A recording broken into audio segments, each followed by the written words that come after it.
আসসালামু আলাইকুম। আমার কাছে দেখতে পাচ্ছেন একটি নোকিয়া মোবাইল ফোন। ফোনটির মডেল হচ্ছে নোকিয়া 105 অথবা 106। এই ফোনটির সমস্যা হলো ডিসপ্লেতে কিছু দেখা যায় না। আপনারা দেখতে পারবেন আমি পিছন থেকে লাইট মারতেছি। ডিসপ্লের পিছনে যখন লাইট মারি তখন কিন্তু ডিসপ্লেতে লেখা দেখা যায়। আমি ভালো করে আবার লাইট মেরে দেখাবো আপনাদেরকে। দেখুন এখানে ডিসপ্লে কিন্তু ভালো আছে। এই ডিসপ্লেতে দেখা যাচ্ছে কিন্তু ডিসপ্লেতে কোনো লাইট নাই।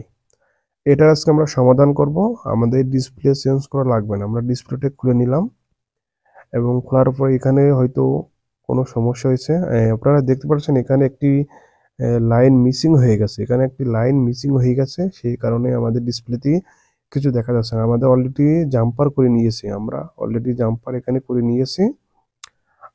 এবং আমরা এখন ডিসপ্লেটি লাগাবো। হ্যাঁ, আমাদের যে পুরাতন ডিসপ্লেটি ছিল এটা আমরা এখন এখানে লাগাই নেব। লাগানোর পরে আমরা দেখব আমাদের ফোনটি ঠিক হয়েছে কিনা। আমাদের দেখতে পাচ্ছেন আমাদের ডিসপ্লে প্রায় লাগানো হয়ে গেছে এবং আমরা একটা ব্যাটারি দিয়ে আমরা চেক করে দেখব। আমরা এখন অন করে দেখি। বিসমিল্লাহির রহমানির রহিম। আমরা ফোনটি চালু করতেছি, দেখি কি অবস্থা আর কি এমন রেজাল্ট আসে।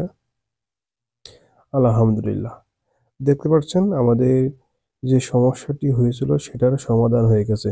মূলত আমাদের ডিসপ্লে কোনো সমস্যা নাই। আমাদের এখানে একটি লাইন মিসিং হওয়ার কারণে আমাদের ডিসপ্লেতে কোনো প্রকার লাইট দেখা যাচ্ছিল না।